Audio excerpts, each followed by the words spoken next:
Video start करने से पहले ये जान लो, ये वीडियो पार्ट 2 है। 1 देखे हो तो ओके, बाकी नहीं देखे और देखना भी नहीं है तो भी ओके। कुछ बातें समझ नहीं आएंगी बस, और क्या। बाकी चलो शुरू करते हैं।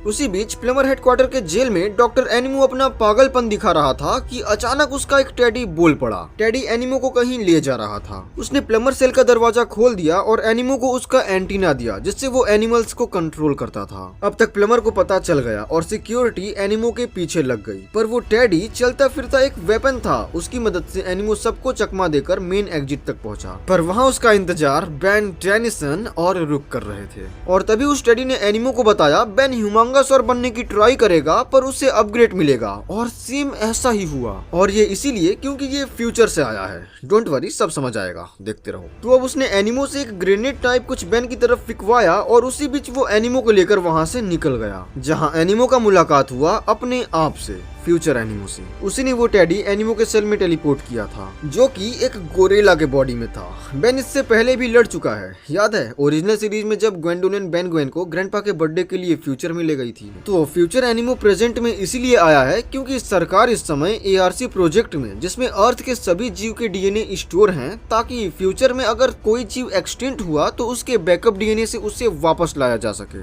एंड इसी एआरसी प्रोजेक्ट के सभी डीएनए को लेने या कहें तो प्रेजेंट एनिमो को दिलवाने के लिए फ्यूचर एनिमो टाइम ट्रेवल कर पास्ट में आया हुआ है, जिस पर वो अर्थ के सभी जीव को अपने कंट्रोल में कर अर्थ पर राज कर सके और म्यूटेंट्स बना सके। पर तभी वहाँ वो आ जाता है जो ज़ॉम्बी जोकर से बेन को सीक्रेटली बचाया था और अपना नाम क्रोनो स्पैनर बताया। फिर उनमें फाइट होने लगा और तभी रुक और बेन भी एनिमो के तलाश में वहाँ पहुंचे और बेन फ्यूचर एनिमो को देखकर तुरंत पहचान गया, पर स्पैनर को नहीं। इसीलिए वो सबको रुकने के लिए बोला, पर उसी में दोनों एनिमो भाग गए। एक के पीछे रुक गया और पकड़ भी लिया, पर फ्यूचर वाले के पीछे बेन और स्पैनर दोनों गए और फेल रहे, और फ्यूचर एनिमो प्रेजेंट एनिमो को बचाकर दोनों कहीं निकल गए। इधर बेन स्पैनर के पास था जहां रुक भी आया और तीनों में मीटअप हुआ। सवाल जवाब पर स्पैनर ज्यादा कुछ ना बताते हुए बेन से लेफ्टिनेंट स्टीव को कॉल करने को बोला, जो उस एआरसी प्रोजेक्ट को ट्रांसपोर्ट कर रहे थे। पर उन पर एनिमो हमला कर दिया और ज्यादा देर ना करते हुए स्पैनर, बेन और रुक भी वहां पहुंचे। प्रेजेंट एनिमो के पूछने पर फ्यूचर एनिमो बताया उसे ये सब नहीं याद है, पता नहीं क्यों। एंड रुको, तुम्हें इसका जवाब भी मिल जाएगा। तो अभी बेन अपने एक नए एलियन में ट्रांसफॉर्म हुआ और बिल्कुल ब्लैंक था। उसे जरा भी अंदाजा नहीं था कि ये एलियन क्या करता है, पर उसने चालाकी दिखाई और फ्यूचर एनिमो से ही पूछ लिया। और बेवकूफ एनिमो फ्यूचर से आया है प्रूफ करने के लिए सब बता दिया कि इस एलियन का नाम गट्रोट है और ये चलता फिरता लेबोरेटरी है जो केमिकल रिएक्शन कर गैस छोड़ता है। और बस फिर क्या, बेन उन पर एक के बाद एक गैस छोड़ दिया और उसी में प्रेजेंट एनिमो का मेन ढक एआरसी प्रोजेक्ट को लेकर खाई में गिर गया और उसी के साथ सारा कलेक्शन डिस्ट्रॉय हो गया। और तब फ्यूचर एनिमो समझा कि एआरसी प्रोजेक्ट फ्यूचर तक क्यों नहीं पहुंच पाया, क्योंकि वो वहीं पर तबाह हो गया था। पर यहाँ तो प्रेजेंट एनिमो भी है और इसने साफ साफ देखा कि इसका मेंढक एआरसी प्रोजेक्ट को डिस्ट्रॉय किया। और यही एनिमो आगे जाकर ये कैसे भूल गया और एआरसी प्रोजेक्ट के पीछे पास्ट में आया, मैं बताता हूँ। क्योंकि अभी बेन इन दोनों को डिफीट किया एक ऐसे गैस से जिससे कुछ समय तक का याददाश्त मिट गया। और यही रीजन था कि प्रेजेंट एनिमो आगे फ्यूचर में जाकर ये भूल गया कि एआरसी प्रोजेक्ट डिस्ट्रॉय हो गया था और उसके साथ ही पास्ट में आए हुए एनिमो की भी सारी यादें मिट गई। रीजन प्रेजेंट एनिमो फ्यूचर एनिमो से बोला उसे ये सब नहीं याद, बस उसे इतना याद है कि उसे एक हाई टेक टेडी ने सेल से भगाया था। बाकी रही बात फ्यूचर एनिमो की, तो उस गैस की वजह से वो भी भूल गया था कि वो कभी टाइम ट्रेवल करके पास्ट में भी आया था। कंफ्यूजन लग रहा है ना। खैर, तो अब स्पैनर फ्यूचर एनिमो को अपने साथ ले गया, जबकि अपना एनिमो वापस से कस्टडी में। बेन एनिमो को अरेस्ट करवाकर तुरंत वो निकल जाता है गैलेक्सी के दूसरे छोर के प्लमर स्टेशन पर रेड के साथ। रुक और हबल भी साथ थे। रेड को ये लोग इसीलिए लाए थे क्योंकि रास्ते में जहां वो हैं, जिस स्टार में, वो गैलेक्सी के डेंजरस स्टार में आता है और रेड यहाँ पहले ही सफर कर चुका है। रेड और बेन मजे से कार्ड खेल रहे थे और रुक देख रेख में था, जबकि ये कॉकरोच डरा हुआ था। और तभी शिप में कुछ प्रॉब्लम आ जाती है एंड वो एक इमरजेंसी लैंडिंग किए उसी स्टार के एक प्लेनेट पर। लैंड करने के बाद रुक के डेटा के हिसाब से उस प्लेनेट पर भी एक प्लमर है जो कि ट्रेनिंग में रुक के साथ ही था। एक्चुअली इस स्टार के लोग अपने यहाँ प्लमर्स को बेस बनाने नहीं देते हैं और इसीलिए वो एक प्लमर जो यहाँ पर है वो यहीं से बिलोंग करता है और यहाँ प्लमर बेस बनाने के लिए कोशिश करता रहता है। तो ये लोग उससे मिलने जाते हैं और हो सकता है कि उसके शिप पर वो चीज हो जिससे कि इन लोग का शिप रिपेयर हो जाए। वो जगह बहुत डरावना था, जैसे किसी डरावने हैलोवीन पार्टी में आ गए हों। बेन को ये काफी एक्साइटेड लगा, लेकिन जल्दी समझ गया कि यहाँ के लोग जो इनके लिए मॉन्स्टर्स हैं, उनके लिए बेन इंसान एक मॉन्स्टर है।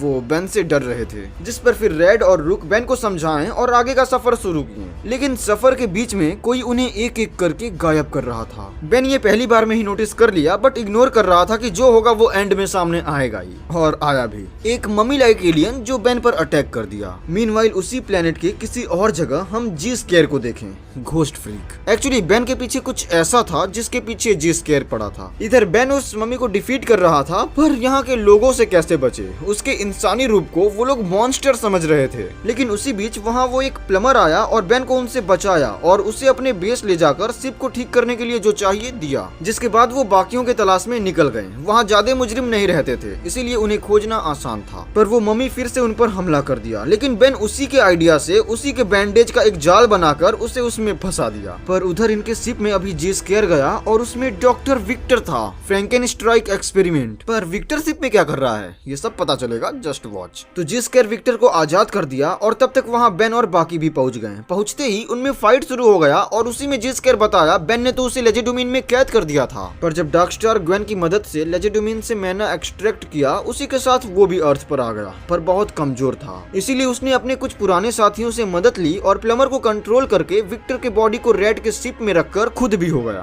और उसी शिप से बेन दूसरे प्लमर बेस उसी के स्टार सिस्टम से होते हुए जाने वाला था। अपने प्लेनेट के पास आकर जी स्केयर शिप में कुछ गड़बड़ी कर दिया, जिससे ये लोग उसी के प्लेनेट पर लैंड किए और ये अपने प्लेनेट पर प्लानिंग के हिसाब से पहुंच गया और विक्टर को भी ले आया। अब उनमें फाइट हो रहा था, सब किसी न किसी से लड़ रहे थे इस कॉकरोच को छोड़कर। और रेड वो तो अपना फेवरेट गन भी निकाल दिया। इधर बेन एच एनआरजी अपने कंटेनमेंट सूट से बाहर निकल गया, जिससे जी स्केयर की तो और इसी के साथ वो लोग हार गए। पर वहाँ के लोग फिर से बेन के पीछे लग गए, जिस पर कि वो वहाँ का प्लम्बर सामने आया और उन सबको समझाया कि तुम लोग बाहरी रूप देखकर किसी को जज नहीं कर सकते। ये तुम्हें डरावना लग रहा है, क्या पता इसके यहाँ तुम लोग डरावने होगे। रंग रूप से किसी को जज नहीं किया जाता, करना ही है तो उसके काम से करो। और बेन टेनिसन एक हीरो है, जिससे वहाँ के लोग थोड़े समझे और उसे उसके शिप तक जाने दिए। पर वहाँ जाकर बेन उस डिवाइस को ही गलती से तोड़ दिया, जिससे शिप ठीक होने वाला था।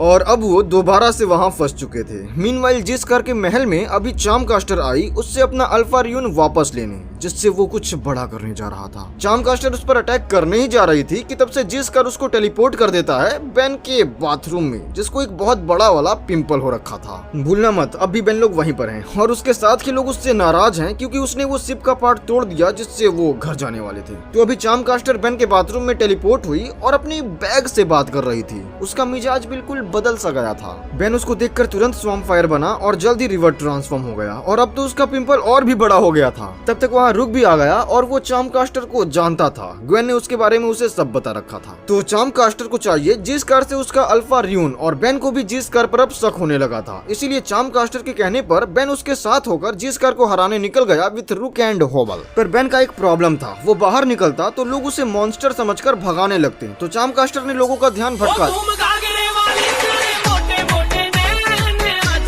ने लोगों का ध्यान भटकाया और ऊपर से बेन के पिंपल के वजह से अब वो उन लोगों में घुल मिल सकता था। इसी बीच रुक कुछ जादुई केमिकल दिखाया जो कि ग्वेन उसे साथ ले जाने के लिए बोली थी, अगर वो चार्मकास्टर के साथ जी स्केयर से लड़ने जा रहा है। वो अब पहुंच चुके थे जी कासल, जी स्केयर के महल पर। महल के बाहर इनका इंतजार ये पंपकिन स्केयर क्रो कर रहे थे, जो इनके जाते ही इन पर हमला कर दिए। उनसे लड़ने के लिए बेन एलियन बना और फिर से स्वॉर्म फायर, वो भी बदला हुआ। कैसे आगे पता चलेगा। तो अभी वो लोग उनसे फाइट कर रहे थे, पर बेन के प्लेन से वो लोग उनसे भागे और जिस काम के लिए आए थे वो किए, कैसल में जाना, जिसमें चार्मकास्टर अच्छा परफॉर्मेंस दिखाई और उन पंपकिंस को कास्टल के बाहर ही रोक दी। पर कैसल के अंदर तो और भी ज्यादा डरावना माहौल था। कभी ये डॉक्टर स्ट्रेंज मैडनेस मूवी का सीन अलग अलग रास्ता, तो कभी ये दो एलियन बच्चियां जो अपने साथ खेलने के लिए बोल रही थी। अब तक में बेन का चेहरा सच में बहुत डरावना हो चुका था। उसके पिंपल लिटरली फूट के बाहर आ रहे थे, ये बड़े बड़े। वो महल में आगे गए और हद तो तब हो गया जब उन्हीं का मॉन्स्टरस फॉर्म उन पर अटैक करने लगे। पर वो थे तो उनके मिरर इमेज ही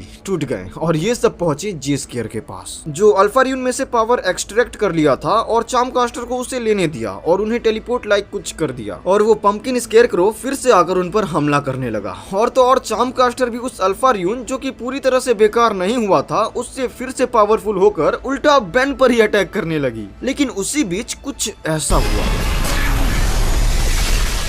और बेन अब स्वैम्प फायर के बिल्कुल ही अलग रूप में था, या सीधे कहूँ तो स्वैम्प फायर अब मैच्योर हो गया था, इसीलिए बेन को पिंपल्स आ रहे थे। याद करो, जब भी बेन के एलियन के साथ कुछ होता है तो बेन के इंसानी बॉडी पर भी उसका बिहेवियर दिखता है, जैसा बिग चिल के भी साथ हुआ था। तो अभी स्वैम्प फायर अपने इस नए रूप में उन स्केरक्रो को भी कंट्रोल कर पा रहा था और उसने चार्मकास्टर पर उन्हें छोड़ दिया और ग्वेन की हेल्प से उसके जादू के किताब से रुक उसे दोबारा से लेजेंड डोमेन में भेज दिया, जहाँ की आफत वहीं गई। नहीं, रुक को जादू नहीं आता, वो सिर्फ इसीलिए हुआ क्योंकि अल्फा रियून उसके करीब था और अब बेन वापस से ट्रांसफॉर्म बैक हुआ और उसके पिंपल ठीक हो गए। फिर इधर हम देखते हैं कि चार्मकास्टर अपने बैग से बात नहीं कर रही थी, बल्कि उसके बैग में पड़े एडविटिया से बात कर रही थी, जिसे अब वो अपना गुलाम बना ली है।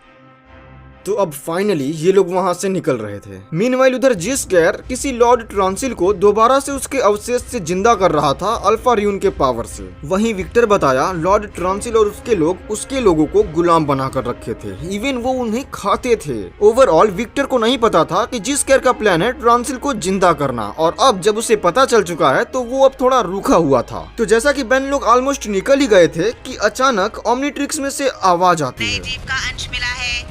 कहाँ? और ओमनीट्रिक्स 30 सेकंड में काम करना बंद करने वाला था, जिस पर बेन वापस जाने को बोला और गुस्से में रेड बेन को अपने शिप से नीचे फेंक दिया। हालांकि एज एस्ट्रोडैक्टल बेन बच गया और रुक रेड को कॉन्विंस करके वापस ले गया। तो तुम्हें पैसे नहीं मिलेंगे। मुझे पैसे नहीं मिलेंगे। इधर अब तक जिस्केर ट्रांसिल को वापस ला दिया। तुम इसे ड्रैकुला भी बोल सकते हो, जो कि सभी मॉन्स्टर्स का किंग है। जिस्केर ने ड्रैकुला को कॉन्विंस किया अपना प्लान बताकर कि वो लोग सिर्फ इस प्लेनेट पर नहीं बल्कि पूरे यूनिवर्स पर राज करेंगे। फिर सीन शिफ्ट हुआ बेन पर, जो इन लोगों के साथ ओमनीट्रिक्स से उस नए जीव को लोकेट कर रहा था। और तभी वहाँ का प्लम्बर उनकी ओर भागते हुए आता है और बताता है कि कुछ भी ठीक नहीं है। देन हम देखते हैं उस प्लेनेट के सभी लोग ड्रैकुला से माइंड कंट्रोल थे और इन पर हमला करने आ रहे थे। और अब तो ड्रैकुला उस प्लम्बर, रुक और रेड को भी कंट्रोल में कर लिया था और बचे तो सिर्फ बेन और हॉबल। और अब तक ओमनीट्रिक्स ड्रैकुला के डीएनए को आइडेंटिफाई कर चुका था, जिसके बाद बेन ट्रांसफॉर्म हुआ अपने एक नए एलियन वैम्पायर में विद सेम पावर जो ड्रैकुला के पास है। बेन भी अब जिस करके लोगों को अपने कंट्रोल में कर लेता है, पर उस प्लेनेट के माइंड कंट्रोल लोग बेन पर एक साथ हमला बोल दिए, जिस पर फिर ये बेन 10 का आइकॉनिक सीन हमें मिलता है।